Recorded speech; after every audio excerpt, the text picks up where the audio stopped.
भर्गः स्वः तत्सवितुर्वरेण्यं भर्गो देवस्य धीमहि धियो यो नः प्रचोदयात्।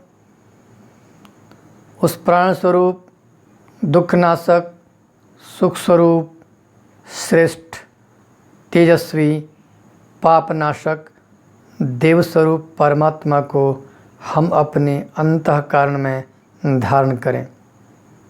वह परमात्मा हमारे बुद्धि को सन्मार्ग में प्रेरित करे। My dear friends, you are welcome in this channel of Science versus Yoga.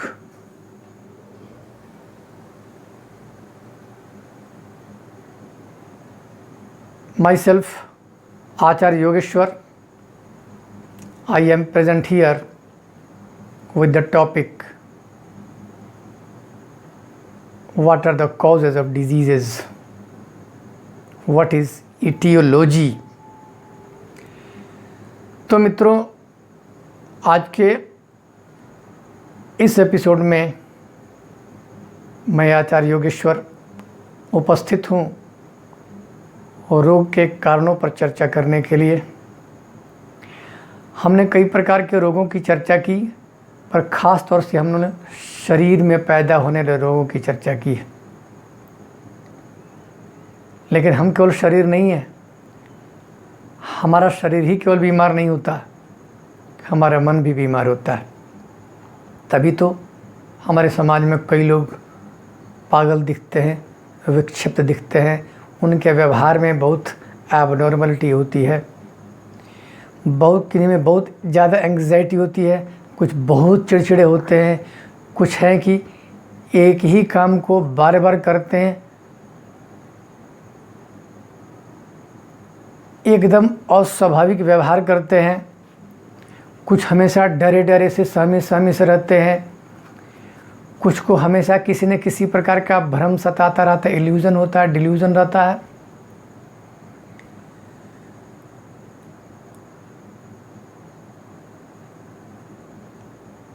ऐसी पागलपन, ऐसे भ्रम, ऐसे ही आपने एक बीमारी चंद्रमुखी फिल्म में स्किज़ोफ्रेनिया नाम से सुनी होगी। तो ऐसी जो तमाम बीमारियां हैं, ये सारी बीमारियां हैं मन की। These all are mental diseases, ये सब के सब मनोरोग हैं। पर प्रश्न यही उठता है कि ये शरीर के रोग हैं या फिर मन के रोग, आखिर ये होते क्यों हैं? इनको समझने के लिए हमें उन रोगों को समझना पड़ेगा। हम लोगों ने जैसे कि चर्चा की है पहले, उस पर ध्यान दें तो स्पष्ट हो जाएगा कि जो हेरिडिटी डिजीज़ हैं वो तो जेनेटिक म्यूटेशन या फिर क्रोमोसोमल म्यूटेशन के कारण पैदा होते हैं। और प्रश्न ये उठता है कि आखिर वो क्रोमोसोमल म्यूटेशन या जेनेटिक म्यूटेशन होता क्यों है, जबकि हमारे शरीर में बनने वाले हर एक प्रोटीन, शरीर में बनने वाले हर डीएनए की प्रक्रिया में इतनी ज़्यादा चेकिंग की व्यवस्था है कि गलती हो ही नहीं सकती। फिर भी गलती हो जाती है, तो कारण क्या है? अब ये कारण शरीर के अंदर हो या बाहर, पर उस कारण ने उस जीन के रिप्लिकेशन को, डीएनए के रिप्लिकेशन को इन्फ्लुएंस किया है। उसमें कोडिंग की प्रक्रिया में कहीं न कहीं ऑब्जेक्शन डाला है, कहीं व्यवधान डाला है, कहीं कन्फ्यूज़न पैदा किया है। एक उदाहरण तो बहुत स्पष्ट सा है। हिरोशिमा और नागासाकी पर अमेरिका ने जब अणु बम गिराए थे, उसका प्रभाव आज भी दिखाई देता है। वहाँ बच्चे विकलांग पैदा होते हैं। उस रेडिएशन का प्रभाव ऐसा कि वो शरीर के अंदर, उस बनने वाले सेल के अंदर उसके क्रोमोसोम के अंदर के डीएनए के स्ट्रक्चर के अंदर भी डिस्टरबेंस पैदा करता है, स्ट्रक्चर गड़बड़ हो जाता है। यानी हमारे एनवायरनमेंट में रेडिएशन जैसा पॉल्यूशन इसका कारण है। कई बार हमारी मनस्थिति इतनी अस्वाभाविक हो जाती है, हम अचानक इतना डर जाते हैं, इतना ज़्यादा चिंतित हो जाते हैं, इतना ज़्यादा बेचैन हो जाते हैं कि उसका प्रभाव पड़ता है। और ख़ास तौर से जब कोई महिला गर्भवती हो और उस समय जो बच्चा ग्रोथ कर रहा है, उस समय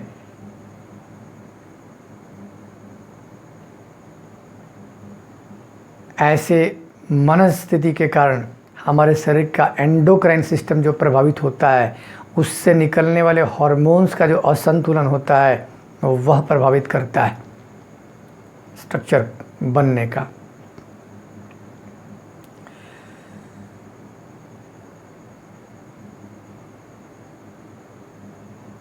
इसके अलावा जब हम चर्चा करते हैं कम्युनिकेबल डिजीज़ की, तो हमारे ध्यान में आता है कि बहुत सारे पैथोजेंस हैं जो रोग पैदा करते हैं।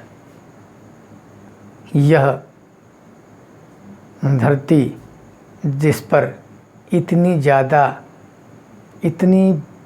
बड़ी बायोडाइवर्सिटी है, इस बायोडाइवर्सिटी के कारण यहाँ पर अनेक प्रकार के ऑर्गेनिजम्स पाए जाते हैं। स्वाभाविक है, माइक्रो ऑर्गेनिजम्स भी पाए जाते हैं। ये माइक्रो ऑर्गेनिज्म इस एनवायरनमेंट का हिस्सा हैं, वे रहेंगे, पर वे हमारे शरीर में जब आते हैं तो रोग पैदा करते हैं। तो ये ज़रूरी है कि हम उनको अपने शरीर में आने न दें। हम जहाँ रहते हैं अपने सराउंडिंग में उनको पैदा न होने दें, वो रहें तो दूसरी जगह रहें।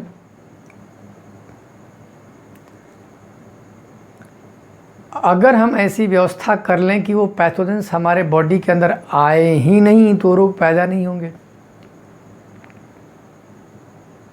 और दूसरा, आपके ध्यान में होगा कि हम लोग अक्सर चर्चा करते हैं एक टर्म की कि इम्यूनिटी, हमारी इम्यूनिटी अगर मजबूत होगी तो ये पैथोजेंस रोग पैदा नहीं कर सके। तो क्यों ना अपनी इम्यूनिटी को डेवलप करें, क्यों ना अपने इम्यून सिस्टम को मजबूत करें। और इस काम को करने के लिए आजकल वैक्सीनेशन की बहुत चर्चा हो रही है।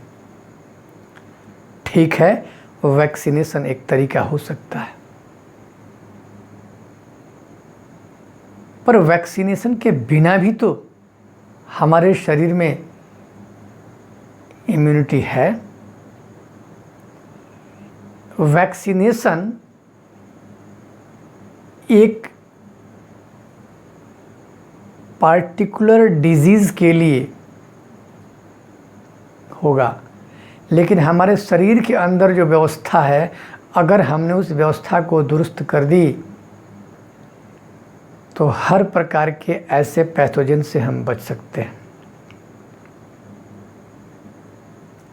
यानी कि रोगों का कारण ये पैथोजेंस हैं, ऐसे इनकार नहीं, लेकिन इनके होने के बावजूद भी हम रोगी नहीं होंगे। जैसे हर HIV पॉजिटिव व्यक्ति एड्स का रोगी नहीं है, हर वो व्यक्ति जिसके ब्लड में TB का बैक्टीरिया मिल जाए वो TB का रोगी नहीं है। हमारे शरीर में तो अनगिनत बैक्टीरिया हैं, वायरसेस हैं, पर वो हमको प्रभावित नहीं कर पा रहे हैं। क्यों? क्योंकि हम मजबूत हैं, हमारा इम्यून सिस्टम मजबूत है, इसलिए वे हमारे अंदर रह तो रहे हैं पर हमको नुकसान नहीं पहुंचा रहे।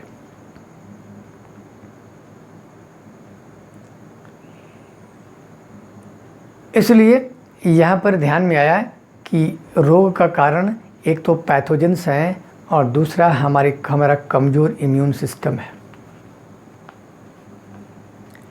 इसी कमज़ोर इम्यून सिस्टम का परिणाम है कि हमको विभिन्न प्रकार की एलर्जीज़ होते हैं। अगर इम्यून सिस्टम हमारा मजबूत होता तो एलर्जी नहीं होते।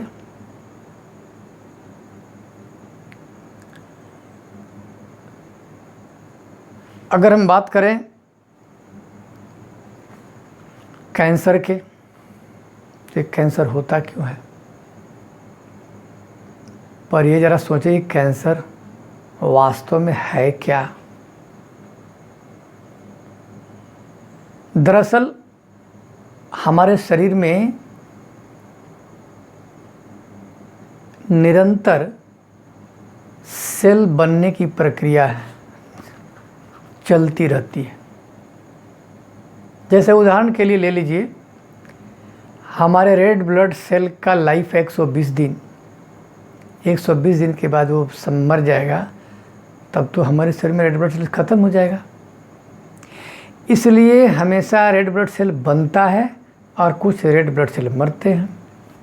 जैसे धरती पर कुछ लोग हमेशा मरते हैं और पैदा होते हैं, तो ये हमारे शरीर में जो ये रेड ब्लड सेल बनने की प्रक्रिया जारी है, वैसे ही बाकी सेल में भी ऐसे परिवर्तन होता है, नए सेल बनते हैं।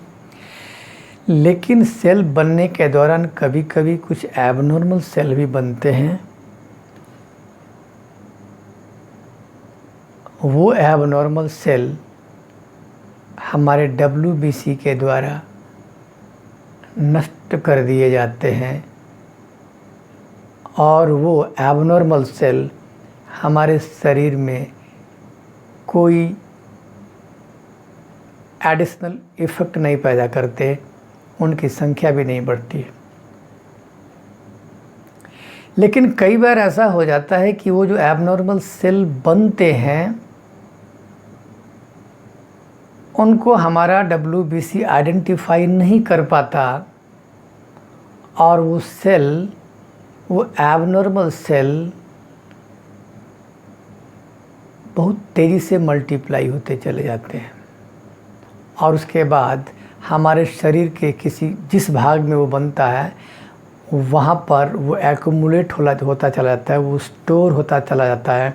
हम कहते हैं कि वहाँ पर ट्यूमर बन गया है, हम कहते हैं कि वहाँ पर फाइब्रॉयड बन गया है, हम कहते हैं कि वहाँ पर सिस्ट बन गया है। ऐसे कुछ न कुछ बन जाता है और यह हमारे बॉडी का वेट बढ़ाता है, हमारे बॉडी में स्पेस घेरता है। लेकिन ऐसे ही एबनॉर्मल सेल को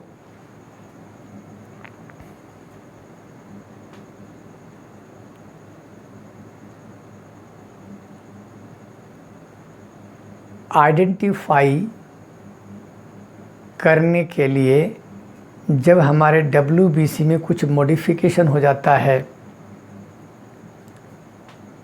हम कह सकते हैं एक तरह से वो एंटीबॉडी तैयार हो जाते हैं। ये खास तरह के सेल होते हैं,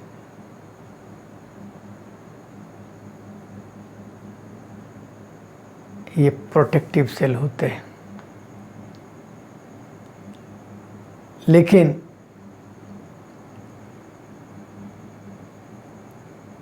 अगर किसी कारण से हमारा इम्यून सिस्टम कमज़ोर हुआ तो इस प्रकार के सेल, जिनको कि डेंड्रिटिक सेल्स कहते हैं, ये डेंड्रिटिक सेल नहीं बन पाते हैं। हम कई ऐसी चीज़ें खाते हैं, कई ऐसी चीज़ें लेते हैं, कई ऐसी दवाइयाँ भी ले लेते हैं, कई ऐसे एप्लीकेशंस यूज़ करते हैं कि ये डेंड्रिटिक सेल्स नहीं बन पाते हैं, तब वो सेल ग्रोथ करते हैं। यहाँ दो बातें होती हैं, एक तो सेल बनते हैं और दूसरा उन बने हुए एबनॉर्मल सेल को नष्ट करने की व्यवस्था हमारे शरीर में समाप्त हो जाती है, तब ये कैंसर बन जाता है। पर प्रश्न उठता है कि आखिर हमारे शरीर में ऐसा क्या हुआ कि ये एबनॉर्मल सेल तेज़ी से बनता रहा और उसको नष्ट करने की हमारे शरीर में जो व्यवस्था है, जो इम्यून सिस्टम है, वो कमज़ोर पड़ गई। That is very important thing to think, क्योंकि कैंसर एक दिन में बनता नहीं है, लंबे समय तक ये प्रक्रिया जारी रहती है तो लंबे समय तक हमारे हैबिट में कुछ ऐसा रहा होगा जो कि ऐसी परिस्थिति के लिए जिम्मेदार रहा है। अगर हम इतने सारे उदाहरणों पर विचार करें तो साफ साफ बात समझ में आती है कि इन सारी परिस्थितियों का जिम्मेदार कोई और नहीं है, हम ही हैं। अगर राह चलते हुए ठोकर लग गई, एक्सीडेंट हो गया, तो या तो मैं जिम्मेदार होऊंगा या सामने जिसने ठोकर मारी वो जिम्मेदार होगा। कहीं ना कहीं केयरलेसनेस पैदा हुआ, हम में हुआ हो या हमारे सामने वाले में हुआ या पीछे से किसी ने ठोक दिया उसमें हुआ। यहाँ केयरलेसनेस कहाँ पैदा हुआ? मन में। तो इस दुर्घटना की पैदाइश का स्थान क्या है? मन है, माइंड है।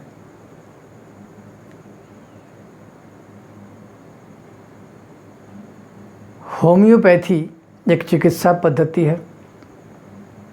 उस चिकित्सा पद्धति में सिद्धांत साफ साफ कहते हैं कि रोग पहले मन में पैदा होता है, तन में बाद में पैदा होता है।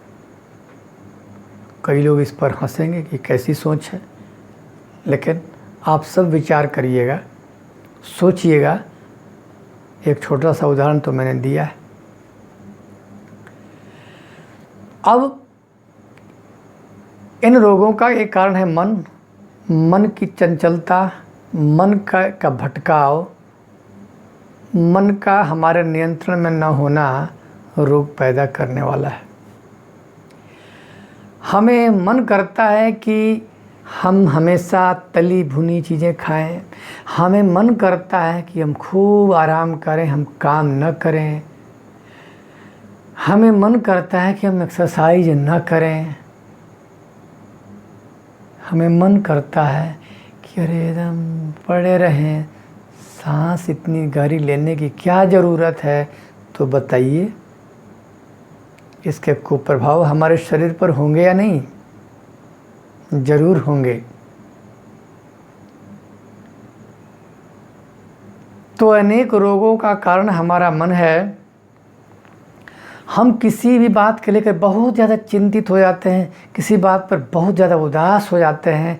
हमारे मन की ये जो स्थिति है, इस हमेशा उदास बने रहने की, हमेशा क्रोध में रहने की, इसके कारण भी रोग पैदा होता है। हम हमेशा तनाव में रहेंगे, हम या तो हाइपरटेंशन में जाएंगे या फिर हम डिप्रेशन में जाएंगे।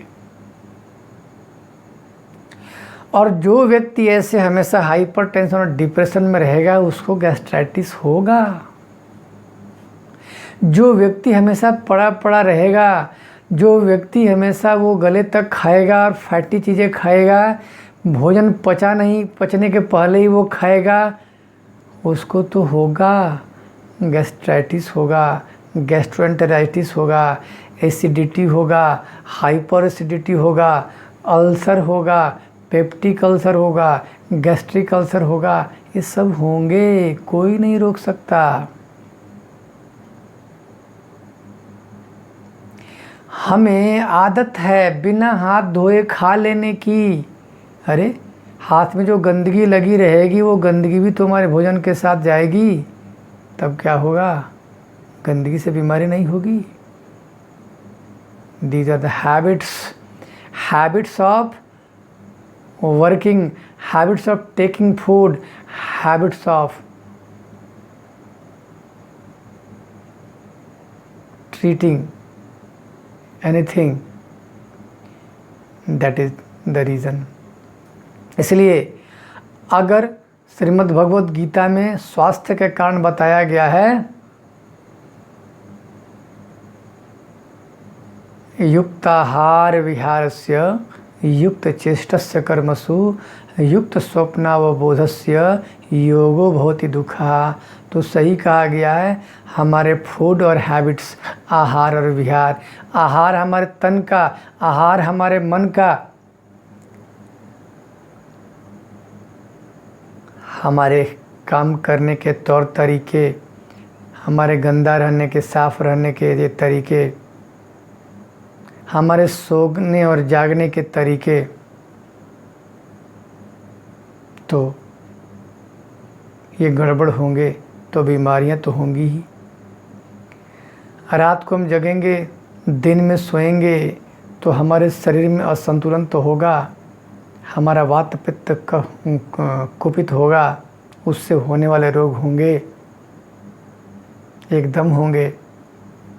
हमारा मन चिड़चिड़ा हो जाएगा, हमारी आंखें सूजी सूजी होंगी, उससे हमारा डाइजेशन प्रभावित होगा, हमको कॉन्स्टिपेशन होगा,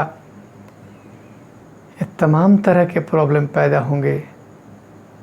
2-3 बीमारियां हो जाएंगी तो हमारी चिंता और बढ़ेगी, और ये चिंता हमारे अंदर और सारी बीमारियां पैदा करेगी। ज़्यादा चिंता बढ़ेगी तो डायबिटीज़ होगा। एक तो बैठे बैठे पेंक्रियास का फंक्शन गड़बड़ हुआ ही, हमारी चिंता ने उसमें आग में घी का काम किया। इस तरह से ये सारे विभिन्न कारण हैं। मेन चीज़ है हमारे फूड एंड हैबिट, हमारे स्लीपिंग और अवेकनिंग के, सोने और जागने के हमारी आदतें, हमारा work culture. So we must have to restructure our way of living, way of life. We must have to change our daily practice, our behavior. अगर हमने ऐसा कर लिया तो हम सभी प्रकार की बीमारियों से बच पाएंगे, और अगर नहीं तो हमारे चारों ओर गंदगी होगी, हमारे मन में, हमारे तन में, हमारे तन मन के बाहर गंदगी होगी। उस गंदगी से रोग पैदा होंगे, उन गंदगियों में अनेक प्रकार के माइक्रो ऑर्गेनिज्म पैदा होंगे, वो हमको बीमार डालेंगे, हमारे थॉट्स हमको बीमार डालेंगे, फिर हमको कौन बचाएगा। अगले एपिसोड में हम चर्चा करेंगे कि अगर हम बीमार हो भी गए तो कैसे इलाज करें, और अगर बीमार नहीं पड़े हैं तो हम अपने को कैसे स्वस्थ रखें। इन दोनों बातों पर अगली बार चर्चा होगी। तब तक सभी अपने घर स्वस्थ रहें, आनंद रहें। जय श्री राम।